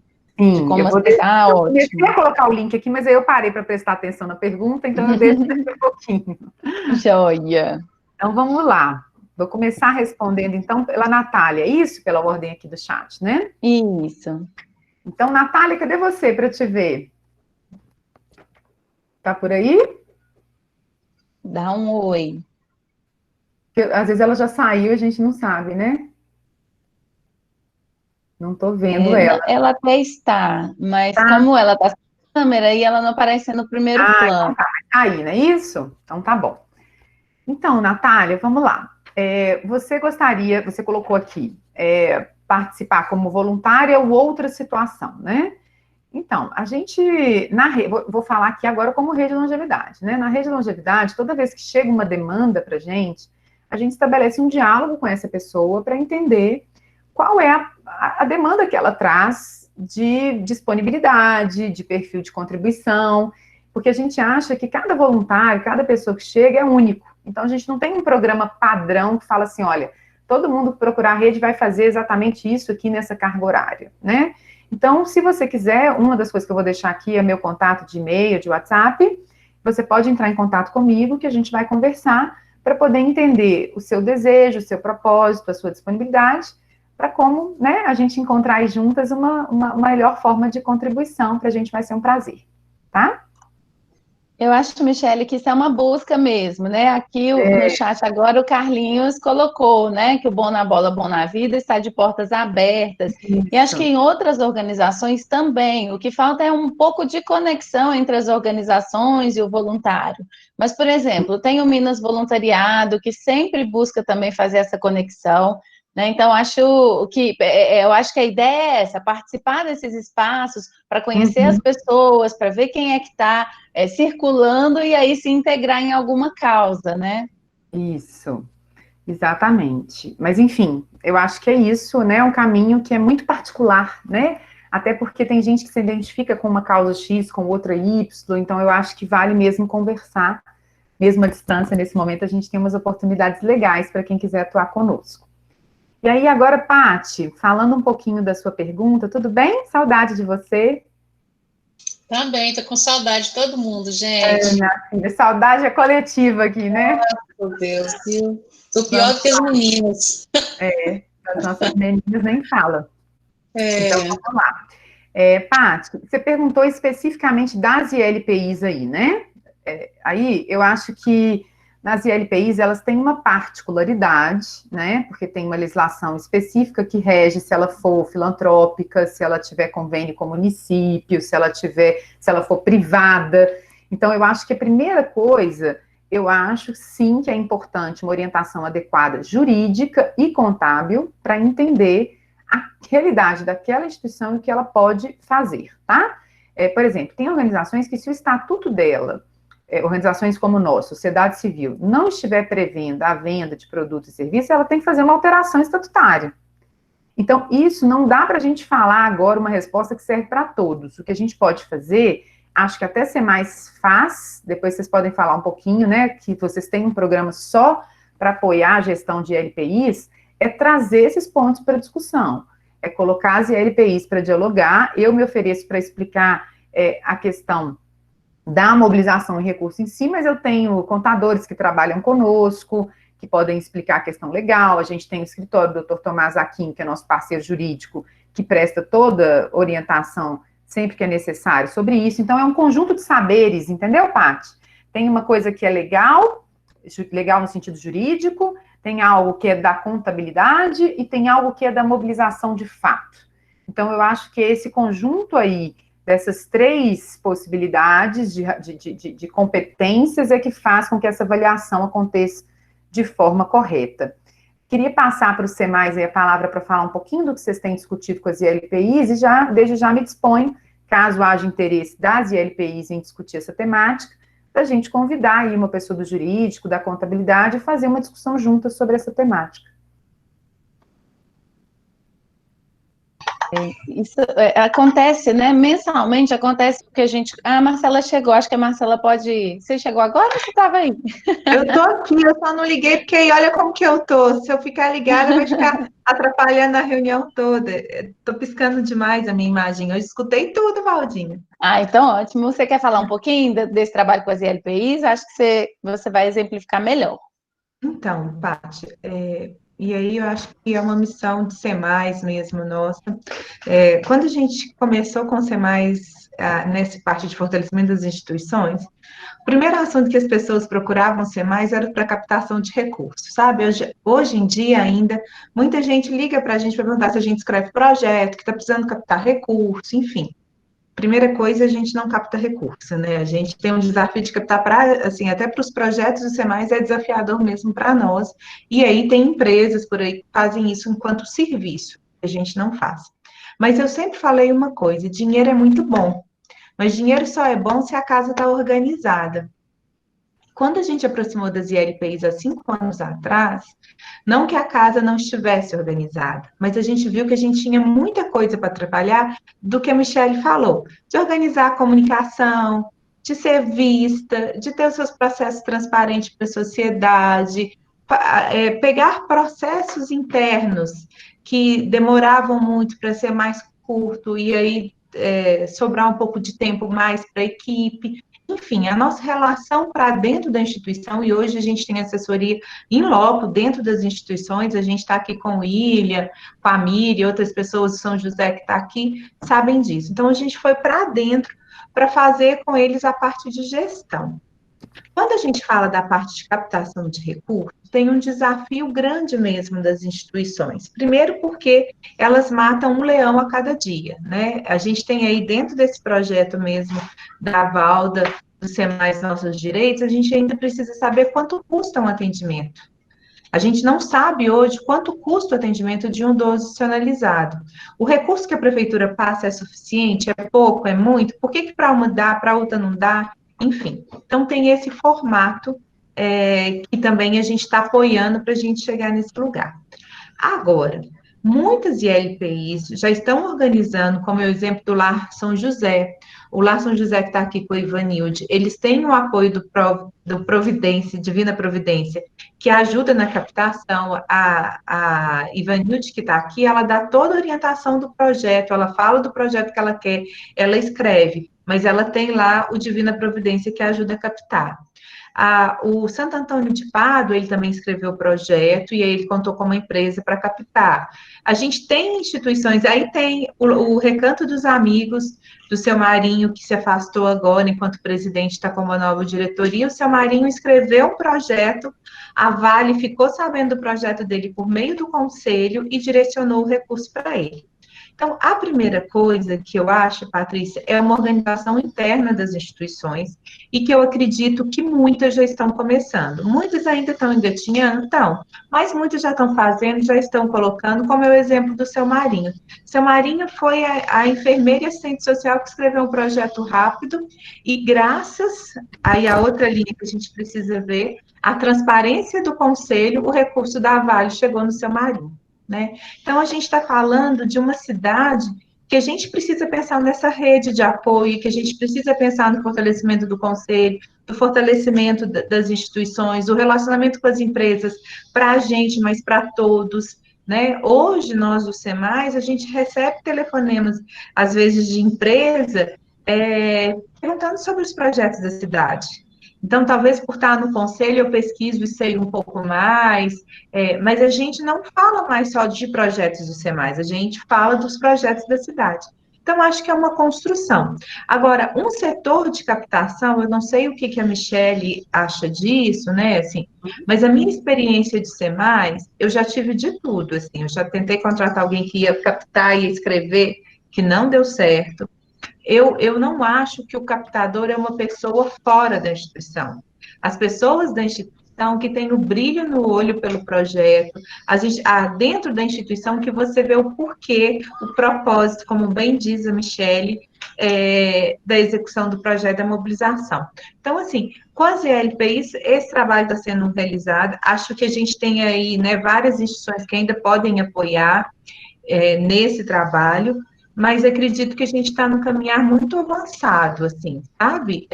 Delas da autonomia, já tem algumas como bom exemplo. Eu não sei se eu falei, se era isso que Patrícia queria colocar, se está no caminho, Paty, mas estou aqui à disposição, tá bem? Tento falar rápido de EDPI, nunca consigo. Se deixar, falo mais meia hora, vocês já repararam, né? Opa, ô Marcela, eu queria só complementar essa questão da equipe.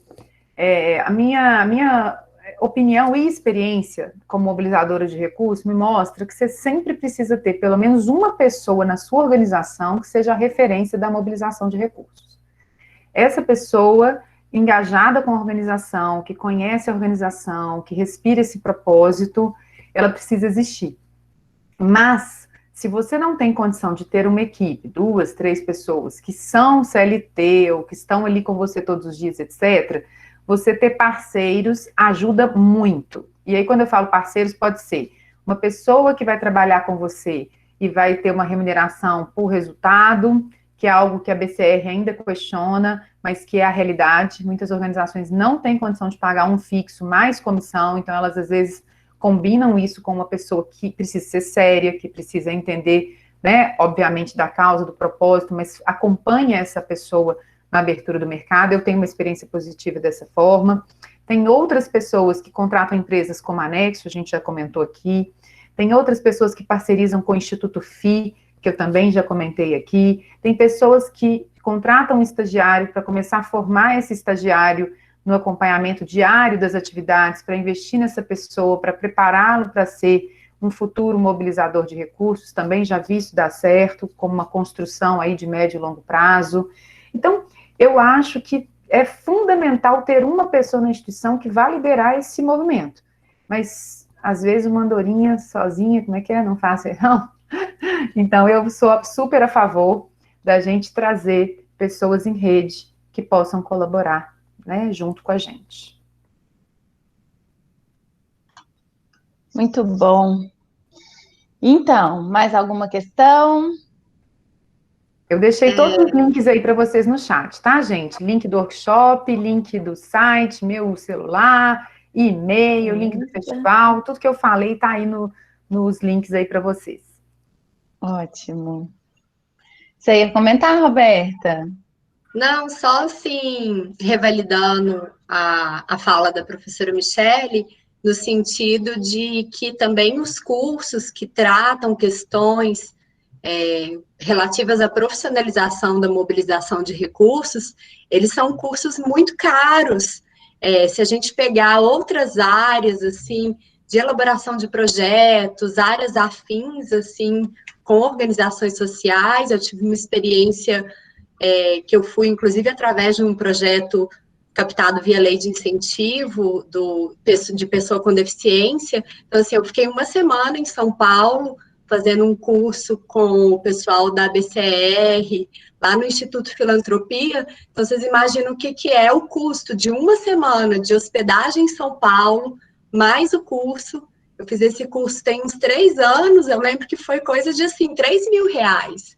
Então, só validar essa questão que o profissional que deseja e atua nessa área, ele também vai se especializar, ele vai procurar uma formação para falar que ele pode auxiliar nisso. E são cursos que infelizmente, eles são é uma temática tão importante junto às organizações sociais, que essa importância, na hora de você fazer a formação, ela é até mais cara. Então, só para complementar mesmo. Eu acho que é como a Michelle estava falando, da mesma forma, né, que o investimento em comunicação é uma coisa cara e que a gente precisa olhar para isso, precisa existir também um investimento em um captador, né, nessa captação, porque é o que vai retornar para a instituição. A Regina está colocando aqui que a grande dificuldade é levar essa visão, né, eu não consegui entender da porta de uma equipe de capacitação, de captação. Normalmente não querem investir nesses profissionais, né? Você quer falar? Pode falar, Michele. Não, eu acho que é exatamente isso que eu coloquei lá atrás, né? Porque há primeiro esse modelo mental de que isso não é valor, que na hora que eu coloco o dinheiro na ponta do lápis, eu preciso investir só lá na ponta onde estão as pessoas. Lógico que as pessoas que dão sentido à nossa causa, sempre serão mais importantes. Mas se a gente não conseguir equilibrar, no mínimo, uma pessoa para olhar esse universo da comunicação e da mobilização, o seu recurso vai minguar cada vez mais. E, consequentemente, as pessoas que dão sentido à sua causa vão ter menos benefícios no médio e longo prazo. Então, essa visão é que precisa ser melhor construída dentro, né, das organizações e vencer essa forma de pensar cultural do terceiro setor. Nós não estamos falando de algo de uma pessoa, de uma cabeça, nós estamos falando de uma cultura de gestão do terceiro setor que nós viemos aí nos últimos 10, 15 anos batalhando todos os dias, todos os anos, SEMAIS não me deixa mentir, para trazer essa mentalidade da profissionalização, né? Então, nós estamos nesse processo, tá, gente? Eu acho que isso que é importante, assim, é um processo de construção. Eu queria fazer uma pergunta, eu até escrevi aqui no chat, gente, que me veio uma dúvida aqui agora. Esse profissional de captação, por exemplo, uma ILPI escreve um projeto, uma OSC escreve um projeto, e aí tem condições de colocar esse profissional como um profissional que trabalhe dentro do projeto, que possa desenvolver esse serviço de captação ou de mobilização de recursos, sendo pago pelo projeto? Marcela, você quer falar um pouco como conselho, para você explicar um pouco melhor isso? Por exemplo, como anexo trabalha, você quer comentar? Então, Patrícia, eu acho que essa pergunta, né, a rubrica da captação, a gente ainda não tem no edital de Belo Horizonte, como já tem em alguns outros editais, né? Eu acho que essa pergunta vale até para instigar o pessoal que elaborou o edital. Eu acho que na quinta-feira é interessante trazer. Uhum. Atualmente, o que a gente vê, e aí eu estou te falando de enquanto SEMAIS que a gente faz.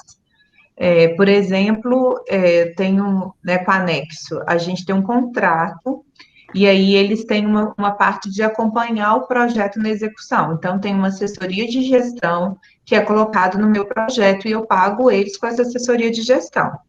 Ponto. Né? A parte da captação, que tem uma porcentagem inicial, essa sim eu pago via SEMAIS. Mas no decorrer do projeto eu pago essa assessoria de gestão, que facilita um pouco essa entrada. Então, é aí o meu contrato com ele. A outra questão é que no projeto, se você escrever lá, gestor para captação de recursos, não vai passar. Agora, o que você precisa articular, quando a gente fala de termo de parceria, o termo de parceria, a diferença de um termo de parceria para o convênio é porque se entende que aquela execução é importante para a instituição e para o governo. Então, antes, o convênio era rubrica fechada para executar o projeto. Hoje não, hoje a gente sabe que tem uma importância para a instituição. Então, às vezes, você coloca ali assessoria jurídica dentro do projeto, não pode ser questionado, porque você está colocando é importante para a sua instituição. Então, dentro do projeto, sempre que você executar, você tem que pensar que não só na ação de ponta, como bem disse a Michele, mas você precisa pensar na gestão desse projeto, e a gestão desse projeto soma para que você execute bem o projeto e para que você pense a sustentabilidade desse projeto.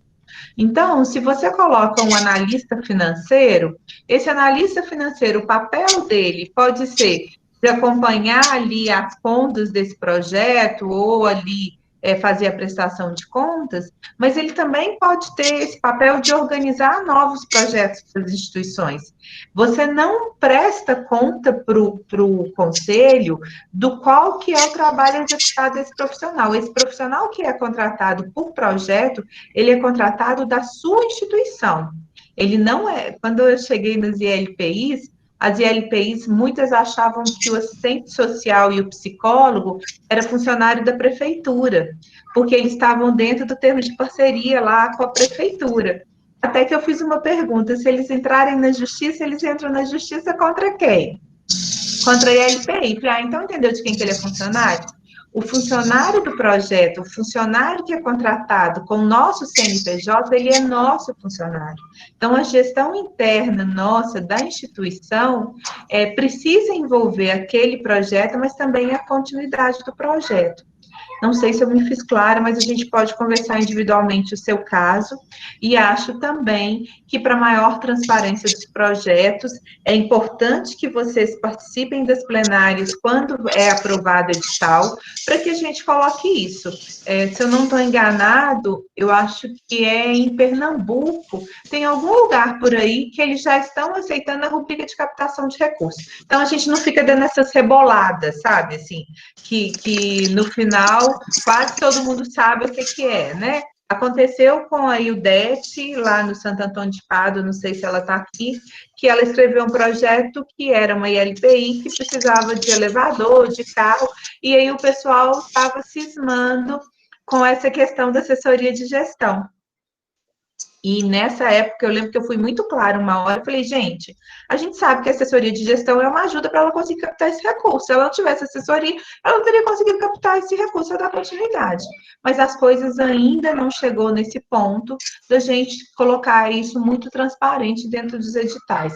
Acho que nós, organizações da sociedade civil, precisamos levar isso para o conselho. Porque às vezes fica só na gente, mas na hora que é discutido o edital, ou quando as OSCs que representam a gente lá no conselho não levam essas questões. Sim. Ótimo, muito bom. Exatamente o que eu ia falar, Marcela. Exatamente isso, concordo e assino embaixo.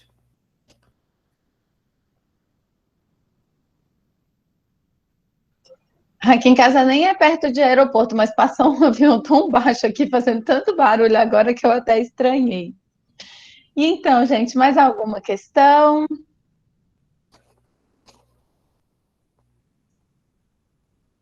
A gente também já está chegando no final, né?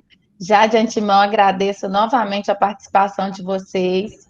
Agradeço muito a Michele, né? A gente sempre pede socorro a Michele. Vamos lá, porque a gente sabe que assim, que o conteúdo é muito bom, que as pessoas sempre participam, né? Então a gente tem que realmente multiplicar, né, Michele, esse conhecimento. A Michele sempre é a pessoa certa que a gente pode contar.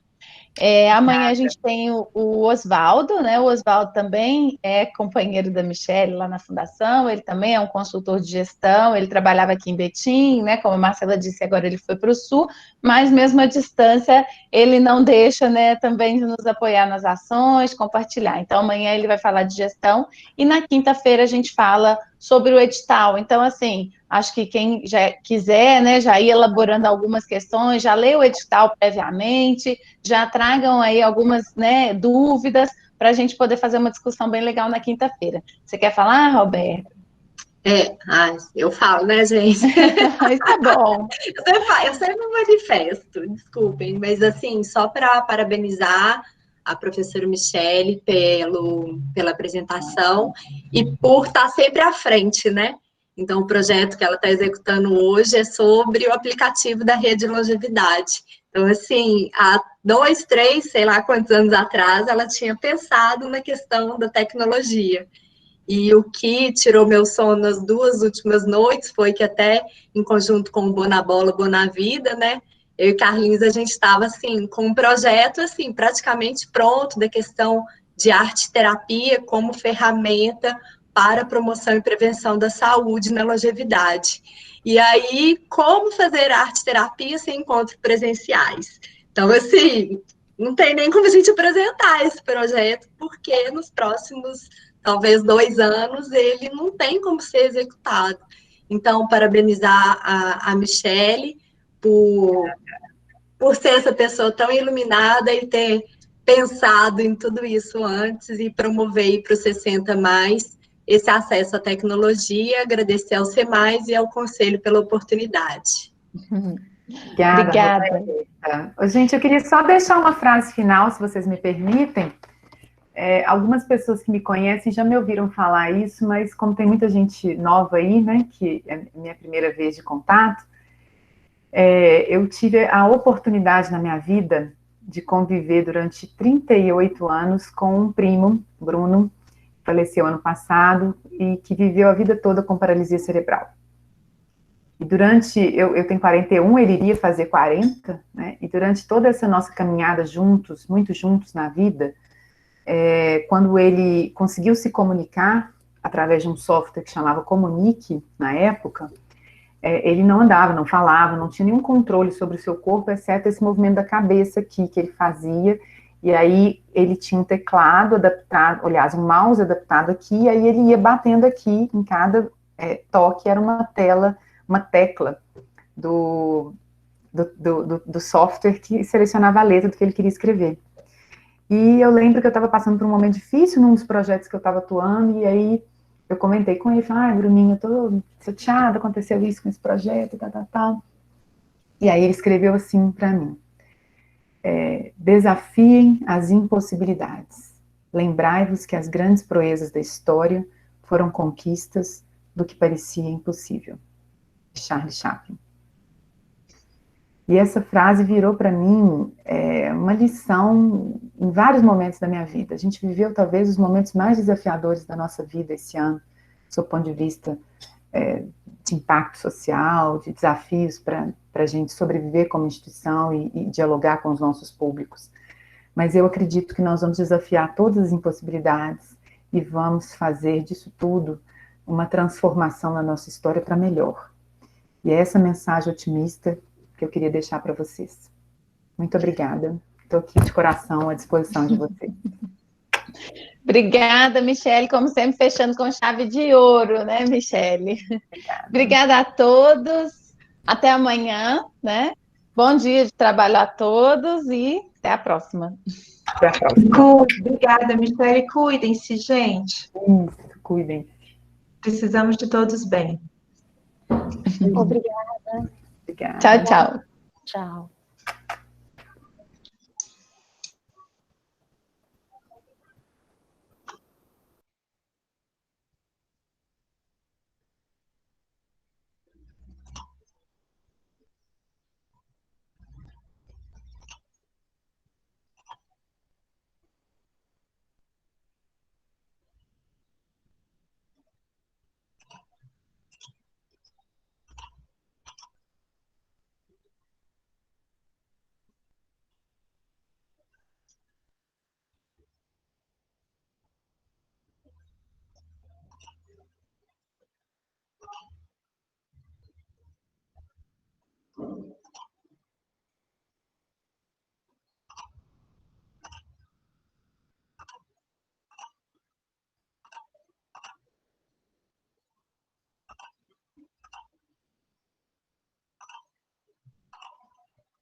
Tirei todo mundo da reunião. Marcela, você viu o que a Julie postou?